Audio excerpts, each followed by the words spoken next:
Let's talk about world-class hypnosis audio recordings. So here's the thing. A few years ago, we released a new hypnosis audio recorded right here in the studio, and it was called Journey to the Castle. Oh, yeah. Ever since we released that, people have been asking you, Mike, how did you come up with the story? How did you record it? How did you get all the sound effects? How did you put it all together? And so we thought it would be a good idea to do a video to talk about all of this so that if you are a hypnotist and you want to make awesome hypnosis audios, we can share with you our thoughts and some of the processes that we used. Right.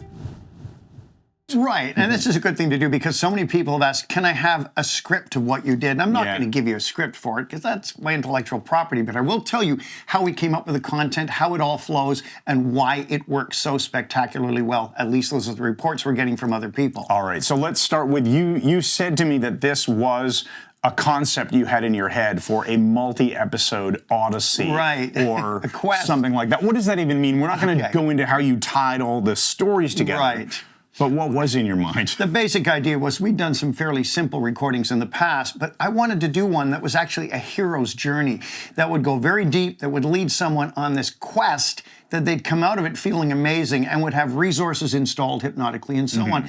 And it took off to such a degree that now it's become a multi-episode odyssey with others being created all the time. Right, we'll come back to this maybe towards the end of the video, but Journey to the Castle was essentially an audio that we released after you hadn't released any audios in maybe 25 years or something. Yeah. So this was an absolute game changer, just incredible, and then people loved it so much, you turned it into a series, which is really awesome. So, okay, let's talk a bit more about how did you come up with the idea and all that stuff. Well, it was a funny thing because a friend of mine who's a pediatrician was using my older recordings, which had a teaching track for half an hour. I mean, these were cassettes first.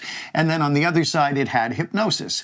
And they were all designed very basically. They worked very well, but each one of them kept referring to this castle that could be seen. But you never get there. And he left me a message. He was from Vienna and said, I want to go to the castle, Mike. Why can't I go to the castle? So eventually, 25 years later, I listened. All right. And the early tracks, Mike, those three, Stress Relief, Memory, Power, Peak Performance, they were a different sort of hypnosis track. And you had explained in the past that because you can't calibrate the listener. This is an audio, a CD, a cassette, a MP3 down the road that somebody's listening to. You're not there to be able to calibrate them. So you had to be fairly broad and fairly thorough and almost getting into progressive muscle relaxation. Yes, pretty much. I had to get people to relax slowly, take them to a point that I knew that this was going to work. But that all changed on the newest track because it is 25 years later. So what changed? What was the different approach with Journey to the Castle? First of all, there was no teaching track, as with the early examples, and we dropped that completely, did just a hypnosis track. And the second thing was, we made it an immersive world. I designed it so it was something you could come back to and get a somewhat different experience because of the layers of things in it. So instead of having people focus on their physical body and take a deep breath in and relax and imagine a light or whatever you were saying in the older track, which still works very well, this was such a complex journey that people are going through. We're absorbing their attention in the guided imagery, in the process itself. A much richer experience, this complex inner journey, and it was designed so it could be used for any purpose just by the person listening to it using their intention at the beginning to decide what they wanted to use it for, to get rid of stress, to read faster, whatever it was. So it was the first one to use this idea of intention, which is kind of woo-woo. But what this became was an induction that Chris actually named the Inception induction. Like the movie. Like the movie from years ago. Within a dream. Yes. Yeah. So instead of an actual induction, the person is just basically told to go into a trance. And they, in this journey, begin falling asleep. And the journey unpacks and they fall asleep while they're asleep and go into another dream. And then they dream they're having another dream. And it actually created a very, very powerful trance state based on the stuff I'm hearing from people. And they often have amnesia at the end of the entire thing. Okay, so explain the storyline. How did you come up with this? Well, it is intentionally confusing. And because that leads to trance very quickly. It begins with a question. and asking the person what their purpose is for doing this and asking them to set their intention now, or they can leave it to their unconscious mind. And the idea is they're walked across this line into trance and my voice goes with them.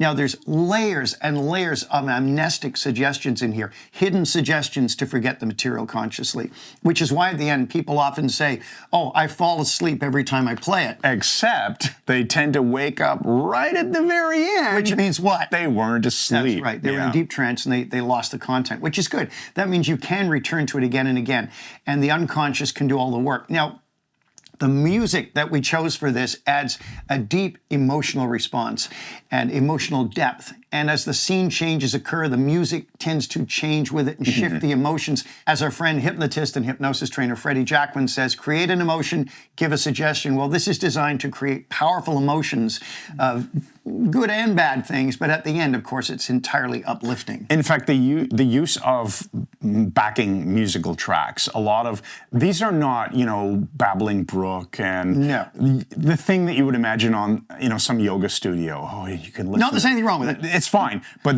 this is more like the audio that you would expect in a movie, major in a motion soundtrack. picture. Because if you think about it, have you ever done an experiment where you shoot a video and you're telling a story, and you listen to it and you go, okay, that's boring. Then you add any music track to it, and all of a sudden the emotion seems to match with the music. And, of course. Of course, if you blend them together on purpose. So that's what we've done here is you crafted the choice of these backing tracks. So and sound effects. And sound effects. There's a lot of rain in this because I love rain, and it does add to the ambience. Now, it's causing the person to go through different emotional states, including wonder and curiosity. Now, these states are created on purpose because when we're in a state of wonder, when we're in a state of curiosity, our sensory channels, visual, auditory, kinesthetic, they become vacuum cleaners. They want information, and it leads to much more powerful effects.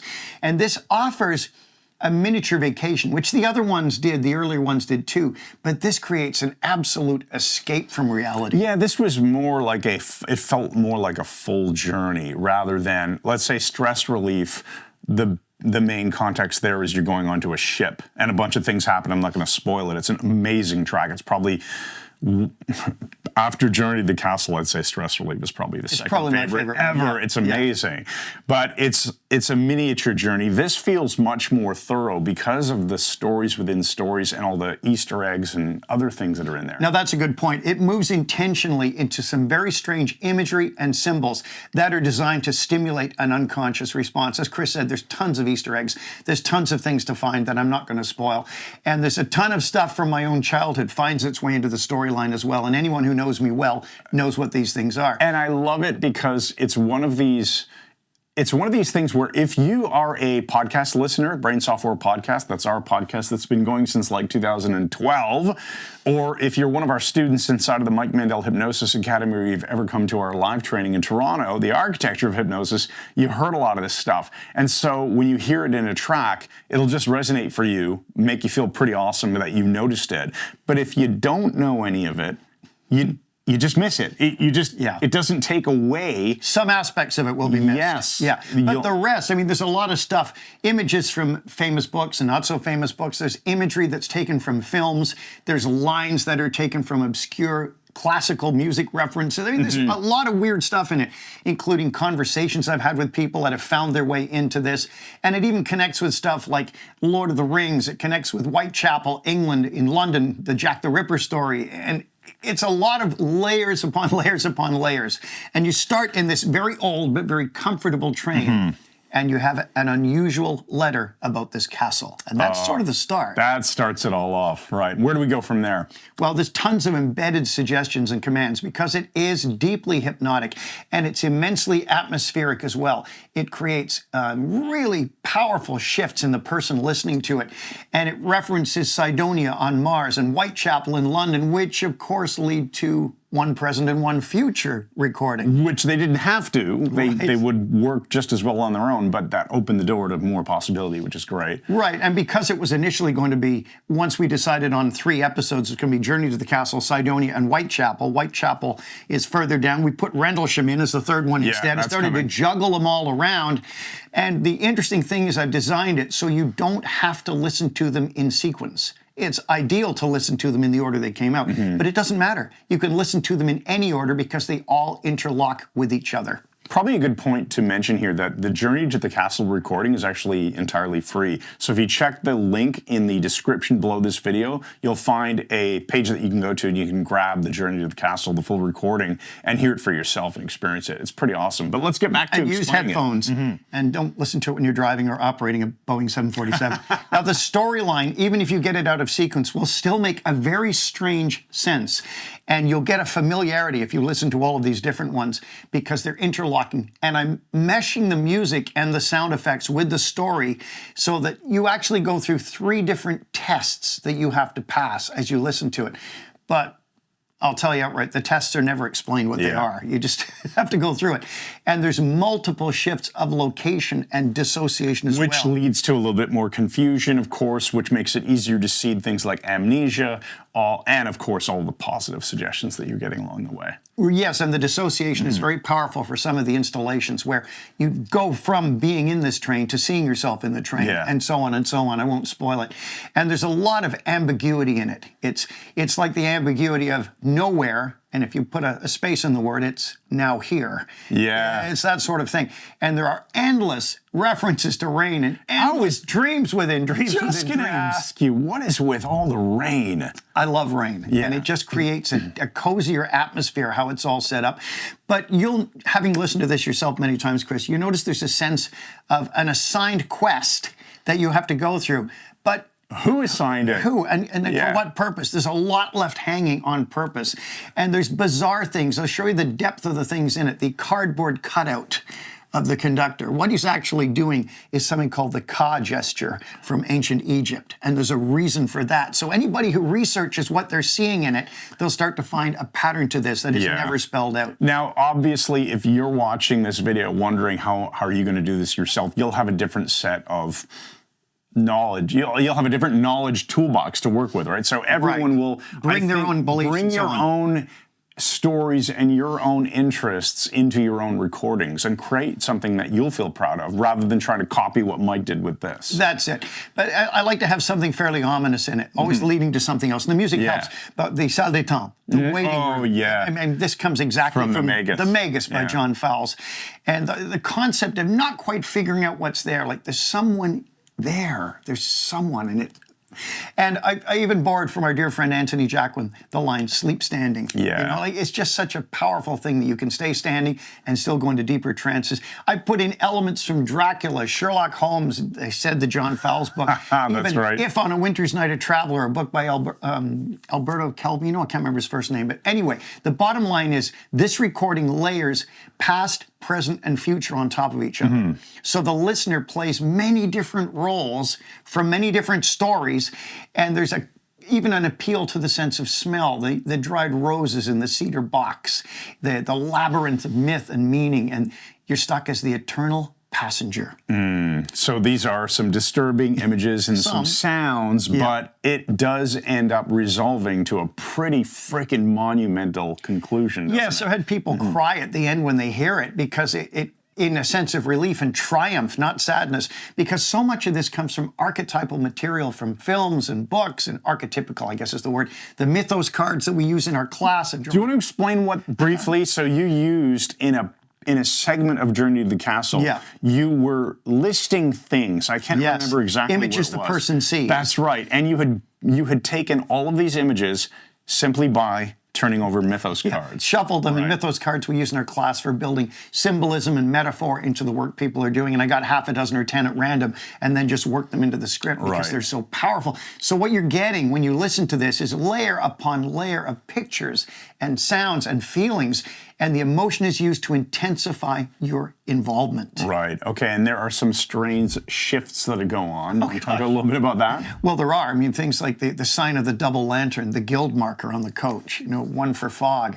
and one for travel by night. But later on, it's turned to once for fog and once for burial by night.